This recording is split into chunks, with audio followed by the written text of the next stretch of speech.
It's true what they say, like once you stretch yourself, you can't go back. Once you stretch your mind, you can't go back. And when you start to stretch yourself, and it takes work, it takes work. It takes a lot of accountability, honesty with yourself, and about like where, maybe your weaknesses are or whatever, but you discover so much more about yourself. And once you stretch yourself, you're like, well, how much further can I go? What's going on, guys? Welcome to the Creating Wealth Podcast, where I, Kyle, from Kyle Curtin Real Estate, interview local top dogs in the real estate investing, wealth building, and personal finance industries. Let's build together. What's up, guys? Welcome to episode 111 of the Creating Wealth Podcast. Today, we have the great pleasure of chatting with Valerie Jean. Valerie is a credit consultant and entrepreneur out of Providence, Rhode Island. Valerie, what is going on? How are you? Hey, Kyle. Thank you so much for having me on your podcast. I'm super excited to be here. It's an honor. Aw, thank you very much. Yeah, I was super excited. Guys, Valerie and I met through a mutual friend. Shout out to Mr. Matt Bierce. Love you, buddy. Yes, I love Matt. He's awesome. Love that guy. Yes. But yeah, I'm excited to, kind of dig into your story today and, kind of like, I guess, how you began and, kind of discovered like the entrepreneurial type of route all the way to kind of where you're at now. Yeah. But yeah, we can kind of, jump right in and the floor is yours. All right. Well, awesome. So I have a background in education, and I was working at a hospital for 21 years. And I did go to school for education because my passion is educating people, helping people. But I never really knew like what path to go on, right? Because education is so broad, right? And I thought I love kids, And then I knew, like, while I was working at the hospital, I knew that I needed to do more. I felt like I wasn't really in my purpose at the hospital. And then I came across an opportunity as a financial advisor with credit, that I could do on the side, and I felt like, this is perfect for me because I'm working full time. I have 2 kids. This is something great. Like, I love credit. I love finances. I love teaching people about money. So this is like right up my alley. Mm-hmm. So I did get into this. It was network marketing at the time. And this was my first kind of taste of entrepreneurship, right? So I was able to help people with their credit and their finances and learn all about that, but also like kind of dip into all of these amazing talents that I didn't even think I had at the time, right? So, training people and accountability calls and leadership and, really now I'm able to help people, and I fell in love with it. I fell in love with all of it.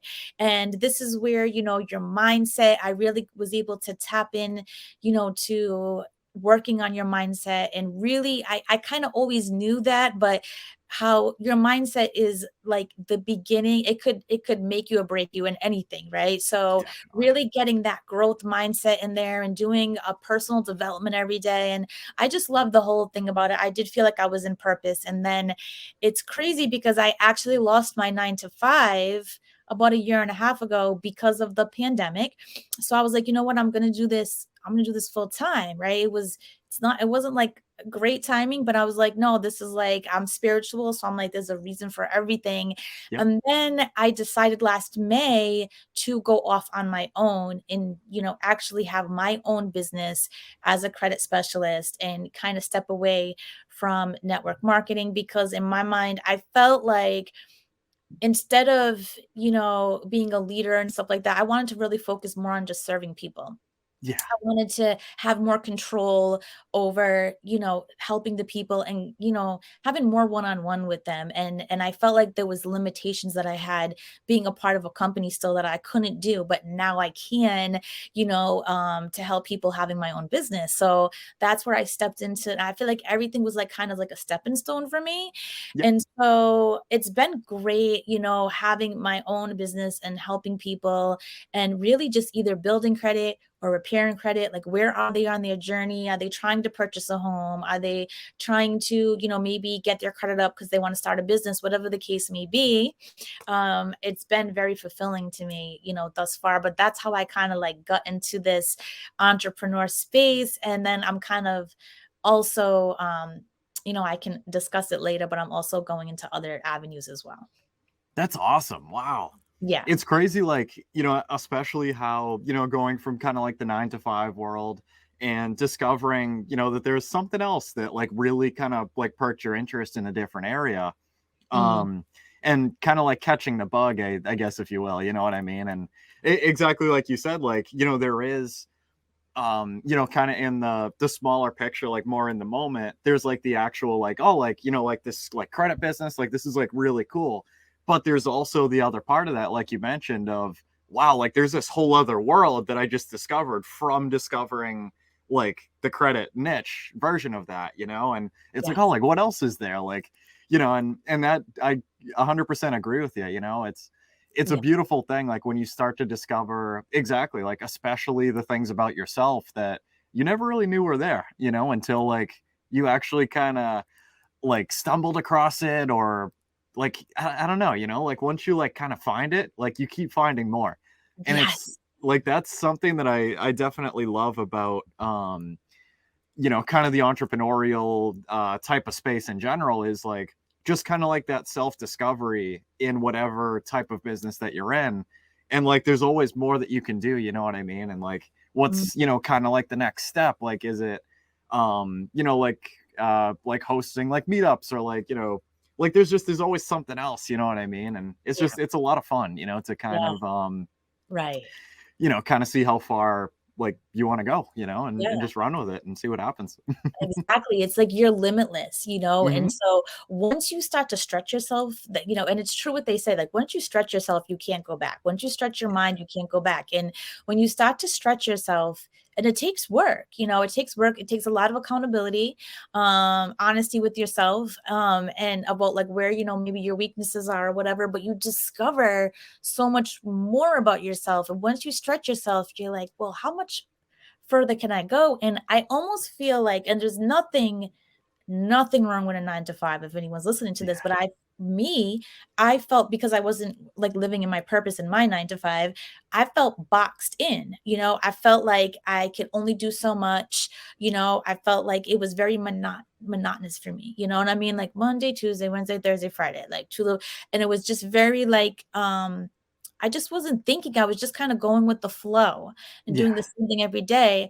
And now I'm like, I really feel like, oh, I can help so many people. I can do this. I can do that. I'm actually enjoying it. I'm like, wow, you can actually enjoy making a living like some people have, I actually kind of got here. So I appreciate all of the obstacles I took to get. There was many, and there'll be more.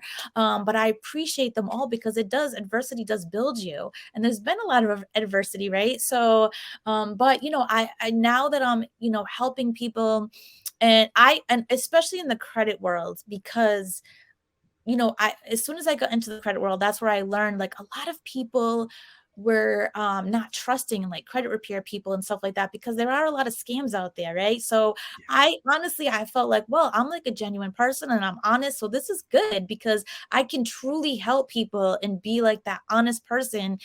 Sometimes, a lot of times I always do free consultations, but a lot of times people don't need repair from me, so they just need advice on how to build their credit, and I'll stay on the phone with them and I'll tell them do this, this, and this, and this, and I'm not getting a dime from it, but I know I just helped somebody, right? So I just feel like always just kind of spreading your knowledge and letting people know, like, wait a minute, like a lot of people don't know about credit, but yet credit is our adult report card, and it can keep you from a lot of money. Like you could even higher interest rates, you're spending thousands of dollars. It's almost like it's a cycle, like a vicious cycle, unless you can get out of it. And I kind of look at it as it's a game and we're here to win it. Like, how can I have people win it so that they can get lower interest rates, they can get approved, they don't need co-signers, they can get into homes, they can start their businesses, whatever. And they can be educated on what's the right thing to do. And it kind of like all of this kind of pushed me to, you know what, like I'm really into mindset, I'm really into spirituality, visualization, all of that stuff. So now I'm also starting a YouTube channel. That's coming out this week. And my videos are going to be about credit. Some are going to be about mindset, like money, all kinds of things, anything that I can do to help people evolve. And, you take what you need, leave what you don't. But I'm trying to reach as many people as possible and trying to be just a positive voice in a way where just people feel like they want to, not stay stuck and kind of grow in whatever area they need to grow in their life. Of course. No, Yeah. I absolutely love that. You know what I mean? And it's a lot of fun. We definitely share that kind of like teacher, like, desire to kind of be like a positive I guess kind of like, person that people can gravitate to get Mhm. help, in whatever way that looks like. And it's like the amount of like gratification that comes from that. Exactly like you said, like even if it's like, just hopping on the phone with somebody and like just like, oh, like this is what I got going on. Like, oh well, well, what if you tried like maybe this, and this, and like, let me know how it goes. And like you might like totally rock their world and like fix like a ton, and like really have like a crazy impact. And Right. like you don't think twice about it, because like, you might do it every day or whatever. And it's like, oh Right. yeah, like wow. Yeah. Yes. Yeah. I just learned, I've had some mentors along the way, and I've just learned, just add value, Yeah. like just add value to people. That's all you got to do. Like just Yeah. add value and everything will fall into place. So that's what I try to keep my mind on that. Like, how can I add value? How can I be of service? And whatever I know, I'm just going to share, So I actually, one thing that I've noticed in the credit world is that, and this is what I get all the time. I don't understand. Like I look at one app and my score says this. I look at another app, my score says that. I don't know what my right credit score is. And there are actually 16 different versions of a score, right? Wow. So yeah, it's like that's why like people are not going crazy. Like there could be like, there's TransUnion, Equifax, and Experian. They all have their own scores. And then there's FICO 8, FICO 9, there's Vantage. But there's also a mortgage score, right? Which is FICO 2, 4, and 5. So 90% of the lenders are choosing FICO 8 and 9. So when you look at Experian, that's actually way more accurate than like Credit Karma or whatever. But if you're going for a home, it's a little different, right? The mortgage score is a little different. So I've noticed, buying a home is probably one of the most serious things that you're going to do, most expensive things that you're going to do in your life. It's a big deal. And so the last thing that you want to happen is that you find your dream home and it's in your price range. I mean, it's in the area you want, whatever. You go through all these hurdles to get the home, and then you get like denied because of your credit. Like that's probably the most frustrating thing, but it happens to so many people. It happens to people, they'll get pre-approved even, and then 4 months later, maybe they did something with their credit that they thought they was helping it, but they actually weren't, and now they're denied. That happens a lot too, like denied last minute. That's like, oh my gosh, so frustrating. Yeah. So I just came out with a mortgage score ebook, and it is not like hundreds of pages to bore people, but it's very detailed, and anything that you can possibly imagine about a mortgage score is in there. So if like you're trying to purchase a home, I think it's like 20 something, 20 to 30 pages. If you can flip through here, it'll tell you everything, what to do, what not to do, so many months before, you're going to purchase or try to get approved, do this or don't do this. Or if you're looking for a few points, here's some tricks. It literally says everything. And I think that it's so like only a few dollars. I think that everybody should read this. Anybody who's trying to purchase a home in the future should read this so that they won't fall into that like credit trap. They'll know like, okay, well, credit, maybe it's the price of the home, or maybe it's something aesthetics of the home that I might not want, but it won't be credit that's going to stop Yeah. me. So, that's my way of like trying to reach a lot of people, because a lot of people will come to me because they're trying to purchase a home and they'll have all these questions. Well, I thought I was supposed to do this. And it's like, well, that scoring model actually supports that, but this scoring model doesn't, So if you do that with this scoring model, you might like suffer a little bit. So, anyway, like that's, I'm just trying to like think of all different ways that I can kind of reach everybody. And I Yeah. know that home ownership is something that a lot of people are looking to build their credit for home ownership, but they don't realize there's a whole separate score for that. You're definitely right. And it's really crazy. Like you're blowing my mind already right now. Like seriously, like the most extent that like I know about credit is like, oh, like the 3 bureaus or whatever, and like the utilization like ratio, like the 30% thing. But other than that, like that's completely it. And like that's crazy. And like what are kind of your thoughts about, I guess, like a lot of like this type of like really crucial information, like you said, like your credit scores, like your adult report card.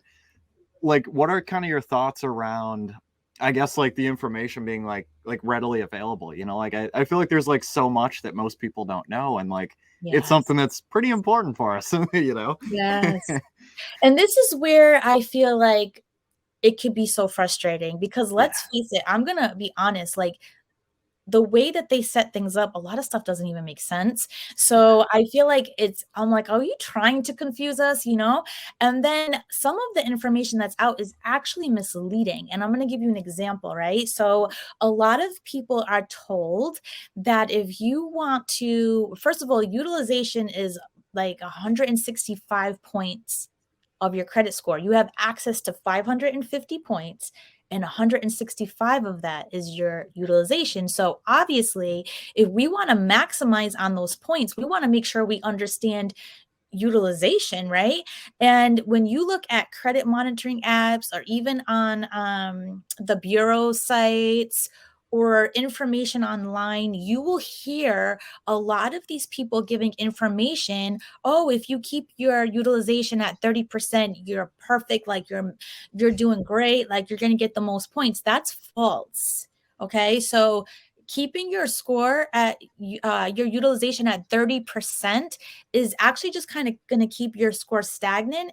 And on a mortgage score, 45% is considered risky. So obviously 30% is you're not going to get the most points. So why do they mislead people like that? I mean, my whole thought is, this is my opinion, by the way, is that they actually make a lot of money off of interest on you for balances that you carry over on credit cards. Yeah.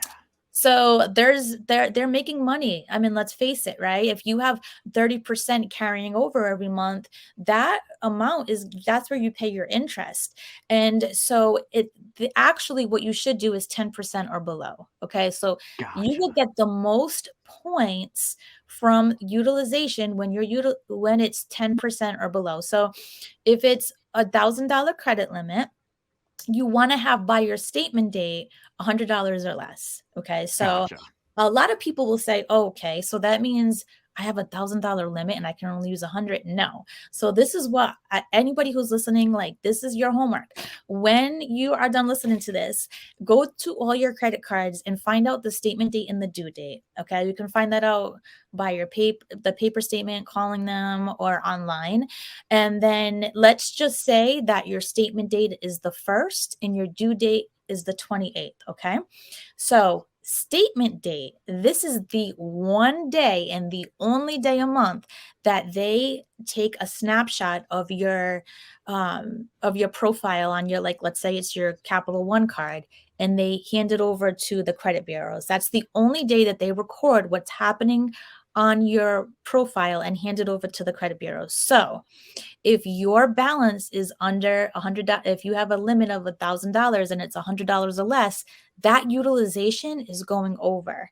Okay. So if, let's say you have one of those amazing credit cards that has all those reward points, and you use your credit card, which you should, throughout the month, and let's say you used 1,000, if you get that balance to $100 or less by the statement date, credit bureaus have no idea that you utilized 100% of it, right? So Wow. you just got all those reward points, which is great. Now you're being recorded at 10%, so you're maximizing the points there. And then the due date, the only purpose of the due date is for them to see whatever remaining balance you have, what they're going to charge you for interest, and if you were late, if you didn't pay. So the best case scenario, and I know not everybody can do this, so don't feel bad if you can't. But the best case scenario is, okay, use those cards, get those rewards points, pay it to 10% by the statement date, and then on the due date, make that remainder payment. So now you have no balance going into the next month. So you're getting charged no interest, and you just made 2 payments in 1 month, 1 billing cycle. So you actually get extra points for making 2 payments in 1 billing cycle. Wow. That's the best case scenario. That's crazy. Yep. So now you have no late payments, because also late payments are like really damaging to your credit report. Each late payment can drop your score anywhere from 50 to 100 points. Wow. So by you having no late payments, utilizing your card, because you need to utilize your card to get these points, and having less than 10%, that's 65% of your credit score right there, right? So you just maximize on all those points just by doing that gameplay. Now a lot of people at this time of the year are listening to this, and they're like getting anxiety because they're like, oh my gosh, my utilization is like from Christmas. I'm trying to work it down, whatever. Everybody has situations. Now, I will give you another gameplay so that you don't feel overwhelmed. There is something called thresholds, right? So if you are at 100% utilization or 80, whatever, if you're way, way, way up there are thresholds. So if you're at 100% and 10% seems like, something you're like, oh my gosh, I don't know how I'm going to do that. If you hit certain thresholds, they release a bunch of points to you, right? Oh. So the for a FICO 8 or 9, the thresholds are 88%, 68, 48, 28, 10, and then below. So if you're at 100, let's just talk about 88%. Right? Can you get that balance to 88%? Because when you hit that threshold, the next billing cycle, not the next day, you will have points released to you, right? And so you're like, okay, all right, I hit 88%. Maybe I could hit 68% this month. Pay it to 68. So if you hit these thresholds, you are benefiting. So just keep that in mind so that you don't get overwhelmed thinking 100 to 10. Just hit those thresholds, and before you know it, you'll be at 10 and you were benefiting the whole way down, right? If that makes sense. Yeah. That's nuts. All right. So this is the kind of stuff like you don't get, like they won't tell you these things readily, but it's helpful. It's helpful. Oh, absolutely. 100%. Like that can be like life-changing. Yeah, I'm sure you've seen it, time and time again. And, you've been, like, wow. Oh my goodness. Yeah. That's super interesting. Yeah. Yeah. So the thresholds are good, so no need to fear. If you're up there, you got a game plan now, Absolutely. Yeah. Yeah. Wow. Yeah. That's super cool, Valerie. So when it comes to like, what are kind of your thoughts around, some of those kind of credit cards that have, like 0% interest for like 12 months and as like a tool kind of thing? Like, is that something that kind of like, So I like those cards. I've used those personally when I was getting furniture. When I knew that I could pay, I'm like, oh, I could definitely pay that off in 12 months. I know Lowe's has something like that. It's like a 6-month situation where like it could be no interest for 6 months. So if you need to make a big purchase and you're like, well, I can't pay it off now, but I know in 6 to 12 months, I totally can get that paid off. I'm all for it because you won't pay interest, right? So why not, right? And sometimes it's with applying. This is another reason why you need to have good credit, right? So that you can get approved for cards like that because, not everybody has, if your refrigerator breaks, not everybody has that money right now to go put on a whole new refrigerator to pay cash for, right? But if you have a no interest for 6 months or something like that, if you can get approved for that and you're like, oh, okay, if it's like $1,000 and I divide it into into 6, and now I know, okay, every month I'll pay this. I can do that, right? If you know, okay, I can do that, then go for it, because you will save money and interest. A lot of people are afraid of credit cards, and I understand, because a lot of us, we weren't taught about credit in schools, and we turned 18 and credit cards were thrown at us, and having that freedom of like charging, and then Sweet. yeah, Yeah. like, and then you're like, then month comes and you're like, wow, like I've done all that damage. And so a lot of people have gotten into a hard time with credit cards, and I completely understand and I get it. But if we change our relationship with credit cards so that they work for us instead of like work against us, they could be a godsend for you. And so I just want to like really just tell people, like, let's say you don't have any credit cards right now. For those people, my suggestion is to get a secured card before you go and get a retail card. Get a secured card. It's like $200, and to put down, that's like your credit limit. And then I say just use $20 of it a month, maybe put a Netflix bill on it or something like that. The purpose of that credit card, yeah, you're not going to be able to charge a bunch of things or get reward points, but that's going to build your credit up. Do that for 6 months, use it every month, pay it on time, keep the utilization low, and then you'll be able to get a next level credit card, like a regular credit card, right? I say the goal is to get one of those credit cards. They're like mid-tier cards. And this is where you can get reward points, because when you use your debit card or cash, it's not helping your credit. You're not getting any money back. All right. There are a lot of people who are using these reward cards, and it's the money that they have. Like, you need to think of, like, they say your credit card should be a reflection of your banking account, not like a replacement, right? So you have to make sure you put that money aside, right? But it's like, if you're using it for groceries or what you normally would use for gas or whatever it is that you use, put it on your credit card, get reward points. People are getting flights for free, getting money for free. Like, I've started to use credit cards like that, like as I started to get into the financial world, and it's benefited me. Like, I've actually made money off of using my credit cards.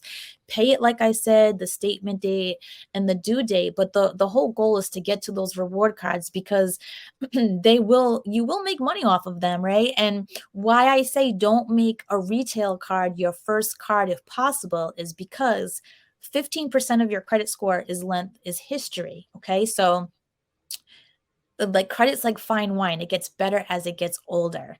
So you want to keep accounts open and active as long as possible, excuse me, because as they get older, it's going to help your credit, right? So let's say you go and get a credit card at Children's Place, okay, because your kid's a little, that's great, right? But now your kids get older and you're like, crap, that's my oldest credit card. That's what my history is based on. And I don't really have anything to buy it at Children's Place. And let's say that card closes out because you don't use it. And now you lost all that history, and it's going to affect your credit score. So if you do a secured card, you'll always be able to use a MasterCard or a Visa card anywhere, right? Even if it's just $20. Let's say you've built your score up to the 700s, you have great credit cards now. You could just keep that card open, have a Netflix bill on it, have it automatically pay, not even really think about it. And that credit card is serving its purpose for length of history, right? It's still helping your credit score.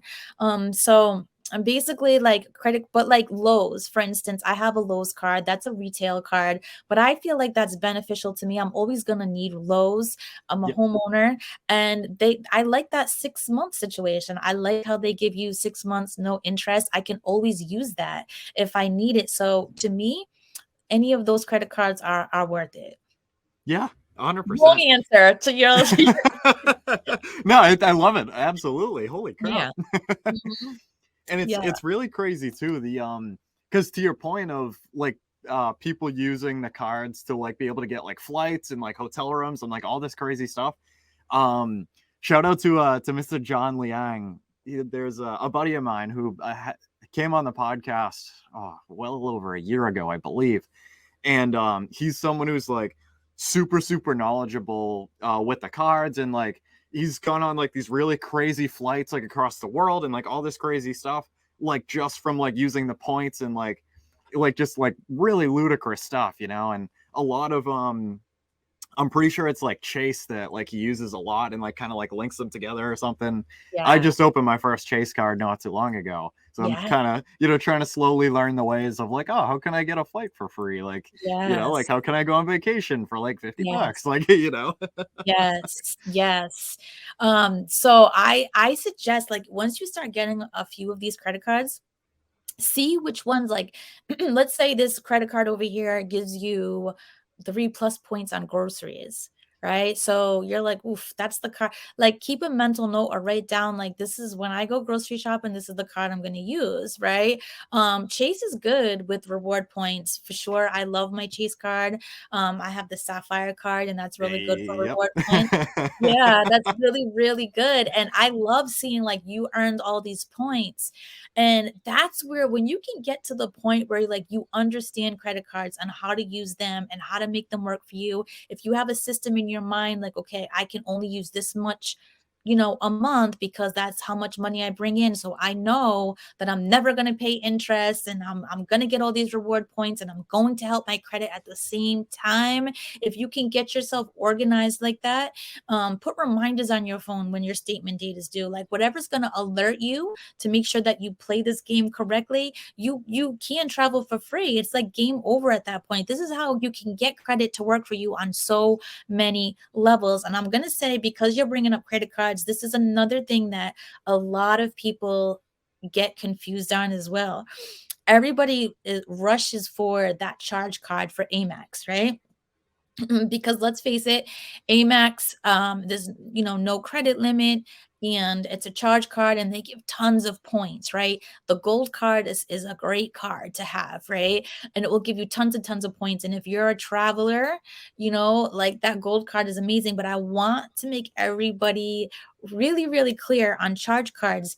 They don't they're not on the grid for utilization, because there's no credit limit, right? So people might Gotcha. be like, oh, that's great, right? However, they're not meant for you to have balances.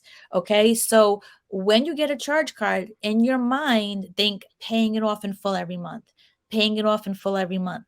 If you are going to purchase a home and you're going to apply for a mortgage, let's say you have only $1 on that charge card, they're going to consider it maxed out, because the mortgage score Oh, currently does not recognize a card with no, like, it doesn't recognize that. So they see, oh, it's $1. They don't know utilization, and they're going to consider it max out. Imagine $1 is getting your utilization all messed up, right? So please make sure, if you have a charge card, you just get in the habit. Like, yes, you can carry a balance. That's not meant to be. But get in the habit of, charge cards are meant to be paid off, right? Like, no percentage, no utilization, pay that baby off. But the gold card is like the best for traveling, that an Amex card, just so you know. wow. Yeah. That's Yeah. super cool though. Yeah, to be Yeah. honest, I never really heard of the like the Amex cards much. That's Yeah. extremely interesting. Like, I guess how you can kind of use, a lot of these kind of tools in your tool belt for like different Mhm. situations in your life, and like Mhm. just how to, like, I guess, play your cards kind of the right way, and Yeah. just use the tools the best way that you can. Yeah, and you don't need a charge card. Like, if you're like, you know what, I don't want to mess around with that. You can still benefit from the reward points from other cards, and get, free travel and stuff. You don't need the Amex, but I think some people, like, they just love the idea of, like, a charge card having no credit limit, but you just have to make sure that you play that game correct, because it's a little different. Yeah. Yeah, it's a little different, it's a little different. And the last thing I would hate is for someone to get, like, messed up with their mortgage score because of the charge card. Yeah, absolutely. Mm. Wow. And there's a big fee for that too every year. So you got to keep that into you got to take that. There's tons of rewards for having the card, but there's also a fee every year. So you got to, as you move up to, like, higher tiers, you got to keep in mind that some of those cards will have a yearly fee. So you just want to keep that in mind. Gotcha. Super Mm. valuable stuff, Valerie. Oh my goodness. Thank you. I'm glad to give it. So Mhm. one question I do have for you that I like to ask all my guests is, Mhm. what does wealth mean to you? Wealth to me is, I feel like if this is something that's different for everybody, and wealth isn't only money, right? It's not only money. Some people may think of wealth like, oh, okay, this means in order for wealth, it means a zillionaire, a millionaire, right? But I think wealth is different for everybody. But for me, wealth is financially, but also freedom wise, and also health wise and family wise. There's many dimensions to wealth to me, right? Financially, it is wealth to me, is to be able to be in overflow, right? It's for me, it's to be able to pay my bills easily. It's for me to be able to have money aside. It's for me to be able to help my kids and to help my family and to help other people, right? Like to bless other people with my wealth, to be able to be in a position where I'm in overflow, where I can do all these things and help all these people. Wealth for me is also freedom, like time freedom, to be able to have time, because having all that money but having no time really isn't it, right? Life is Yeah. about experiences with the people that you love. So having time to be with my family. Wealth is not for me, like for me, it's not like fancy cars and this and this. It's not material. It's being able to live comfortably, but to be able to travel, to be with my family, to be with my kids, to be able to spend time with them. And then health is wealth to me, right? Because if we're not Yes. healthy, right, if we don't have our health, what do we have, right? So waking up every day, being healthy, being here is also wealth. Like I feel like I'm sitting in wealth right now. Like I might not be in overflow right now and financially, but I'm wealthy now because I have my health, right? I have people in my life, the people that you surround yourself is wealth. And then also your mindset is wealth. If you have a mindset that you work on every day, that's limitless, that's wealth too. So to me, it's like all those aspects into one. I love that so much. And especially like I definitely have a very similar a similar viewpoint on that as well, like just kind of the balance of a lot of different areas of your life, you know. Yeah. A couple of the gentlemen that me and Matt are around quite a bit, and like a couple of the groups that we're in Mass and stuff like that, they define it as the 5 F's. So there's friends and family, Okay. fitness, fun, um, finance should be the last one, and there's one more. Um, they're gonna kill me, but there is one more. I lost it while we're live here, but it's okay. But Yeah. anyways, though, so Food? the Because that I love definitely food too. that definitely should be one. You're right. But yeah, I mean the point being, like, faith. That was the last one. Got it, guys. Oh, that is a good one. That is a um good one. Yeah, Yes. and like not necessarily, not to go down kind of another rabbit hole, but like not even necessarily in the lens of religion, but like because this is something that like I was trying to figure out what faith meant to me.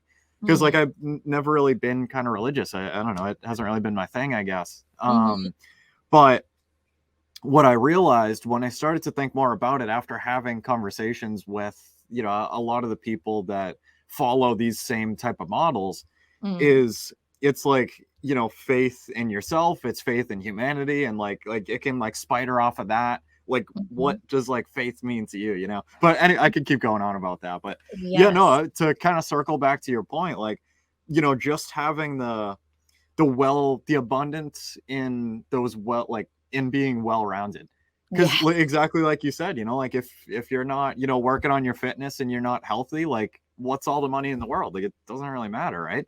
And Right. like if you have all the money in the world but like you don't have the people to share it with, what does it matter? Mhm, Like mhm. it's interesting how everything kind of like And next. just connects, exactly. Yes. And It's it's interesting and it's important, and I'm glad that you see it, like, the same way as me, kind of in a way, because it's like, it really does all connect, and it really is all important.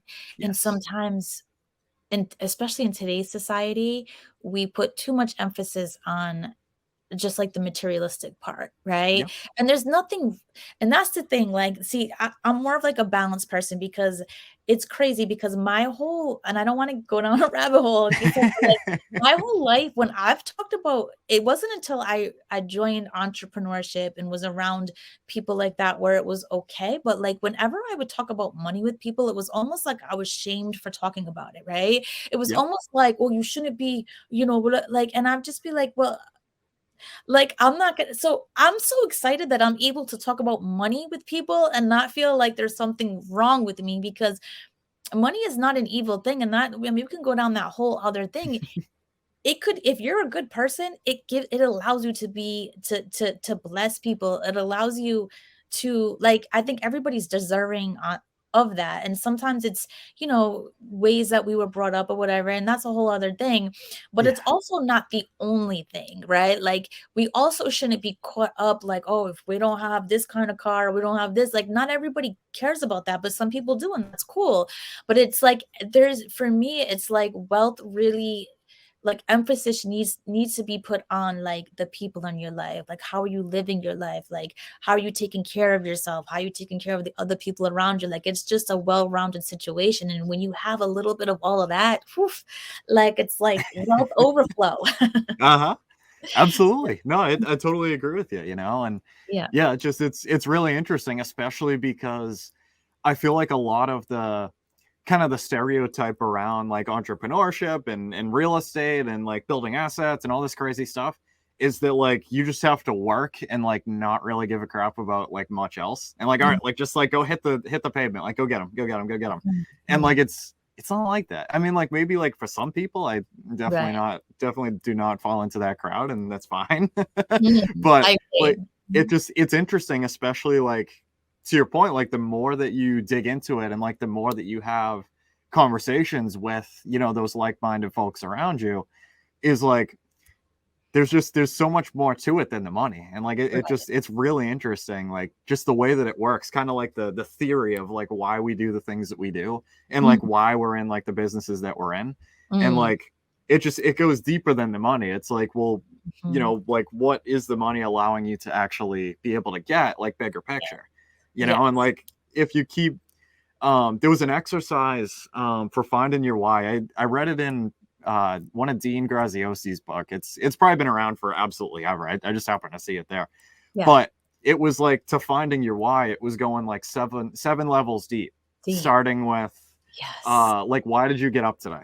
Mhm. Like, oh, I woke up to like go to work or go work on my business. Oh, well, like, why'd you go to work? So I could get a paycheck to take care of my family. Like, why do you want to? And like, you just keep going down the levels over and Yes. over and over again.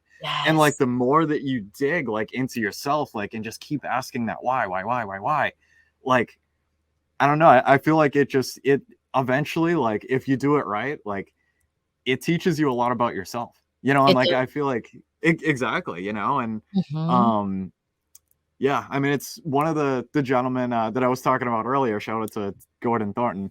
One of the things that one of the investors that was previously up here, that runs the group that Matt and I are in again, or Mm. one of them.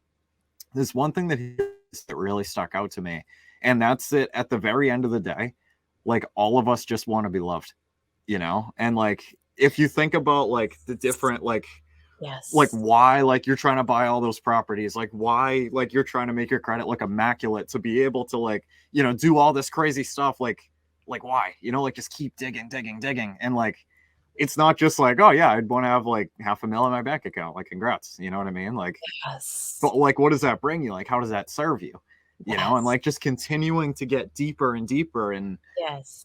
yeah. Yeah. It's cool And stuff. it's very true, and it all does boil down to, like, we all just wanna be loved. And, like, I love how you say that, because the deeper you go, it's hard for people to even, like, sometimes get to that level, but the deeper Yeah. you go, the higher you go, right? In Yes. your life and in your spirituality, yourself, and, getting to that core, is just like, wow, it's amazing. It really makes you think of things, and it helps you not be so surfaced. Yes. Um, and I think that's really, really important, especially in, today's society, for sure. Definitely. And it's kind of funny we're having this conversation too, because this morning I did something a little bit different on my way into work than what I would usually do. So I'd usually, just be sipping my coffee, throwing a podcast, whatever, and just, drive to work. Yeah. But this morning I decided to just not listen to anything. Like my radio and everything was completely silent, like just sipping my coffee and driving, and just like thinking about like, or I guess just kind of having like a period to reflect, like it's just me, like it's kind of like quiet time kind of, and like, I'm starting to wake up and kind of get the mind going. And like, it taught me a lot, like, and it was really nice. Like, it's something that like I'm going to implement into my habits, like every day if possible, you know what I mean? Mm-hmm. And like what I was doing this morning was, asking, some of those kind of questions that allow you to dig deeper in yourself and like deeper in your business, and like just allow you to like just think without any like external influence that like requires your immediate attention, and like I asked a couple of questions this morning that really made an impact. And those were what was it? Like, what's holding me back from achieving the vision that I have? And like the more I thought about it, I'm like, there's not really much holding me back. And like it was this like epiphany almost, like, there's like I need to be a lot more diligent about like looking for off-market properties and stuff like that, and continuing to network, all that. But like bigger picture, like there's not like I feel like it's dominantly more in my mind that's actually holding me back, and the belief of being capable and worthy of being able to do those things and have what I'm looking for. And like the other question was what was it? I'm drawing a blank. But anyway, it was just like another question like that, like just like a self-reflection, like what's holding me back? Like what's the vision? Like where are you at? Like what do you need to do today? And like what's lacking to be able to start to build the steps toward that vision. And it was really nice. And like I feel like I myself definitely do not do that enough, and like just really like just zone out everything and just kind of like all right, like what's going on here? And now that you did that, you're going to do it so much more often. Yep. Some of the best conversations I have is with myself. Uh-huh. And I just feel like there are moments where I will literally, I'm like, oh, I've got to turn off the radio, or I can't focus on this right now. And it's usually like when I'm driving or and I'm in the shower, like strange, where I literally like get in tune with myself, and like I will have those same conversations. And I feel like that's your inner power, your inner self. It's because you are digging deep, you are probably doing personal development and all that stuff, and you're getting in tune with yourself, and this is your way of growth, and it's like, it's almost like when you have these urges, like you said, to kind of like shut everything off, no influences, and just kind of be in your mind. And like that came up to you, like what is stopping you, because you need to have these reflection, you need to have these moments. We're always so go go go go go go go that we don't realize we need to stop, and we need to reflect, and we need to have those moments by ourselves to get into our mind. No distractions, no phone, no outside noise. And for me, because I'm I'm a mom and my kids get up, I like to do that first thing in the morning. But like I said, I do it in the car, I do it when I'm in the shower sometimes, and I just feel these urges. But I feel like also like starting the day off in my own mind, I feel like having that moment to like either, just kind of manifest, meditate, and just think, and just kind of focus on what I need to do, fill my mind up with some positive affirmations. But like when something like that comes up, like if I'm not getting the result that I want in something, okay, like let me sit down with myself and figure out like what, like you said, what's holding me back? What is it that I need to do? Or what is it that I need to stop doing? You need to have conversations with yourself. Like everybody needs to have conversations with themselves more, because it helps keep you on track. Like, yes, you can, personal development is important. Talking to your friends is important. Talking to this one and that one is important, but you are the one essentially who's going to implement things in your life. You're the one who has to believe in yourself. You're the one who has to have the confidence. You're the one who has to see what the next step is. So you have to talk to yourself. Like you have to. Exactly. It's like important. So I'm all about that. I love that you did that, because, and you're going to do it so much more now. You're going to be like, totally. Yeah, absolutely. You know, I'm excited for tomorrow morning when I can do it again. You know what I mean? Yeah. I'm like, this just like, all right, like, what's the next thing we can like dig on today? You know, and I'm Right. super excited. Very, very, very impactful. Yeah, it really is. I agree. Everybody should do that. Yeah. Definitely. Mhm, But mhm.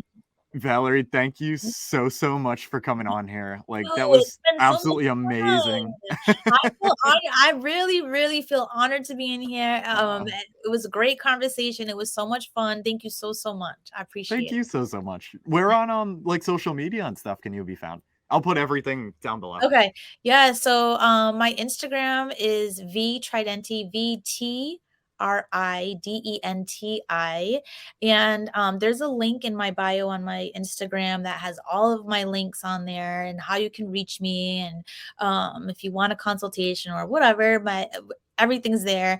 On Facebook, I'm Valerie Jean, Jean. My YouTube will be Valerie Tridenti, so like my first and last name. And this week I'm going to start doing videos every single week, so definitely check that out. That's it. Beautiful. Those are the major ways to reach me. Awesome. I'm super excited for that channel, Valerie. Guys, Yeah, definitely go check that out. It's going to be amazing. thank you. I appreciate you so much. I really do. All right, guys, that concludes our Creating Wealth podcast episode for today. I want to thank every single person that has listened this far. It really means a lot to know that people can learn from me and with me as we build wealth together. Hopefully, you can take home at least one thing from this podcast that will improve your life just a little bit. If you could, please check me out on social. That's at Kyle Curtin Real Estate on Instagram, Facebook, and I'm on Bigger Pockets. Until next time, let's build together.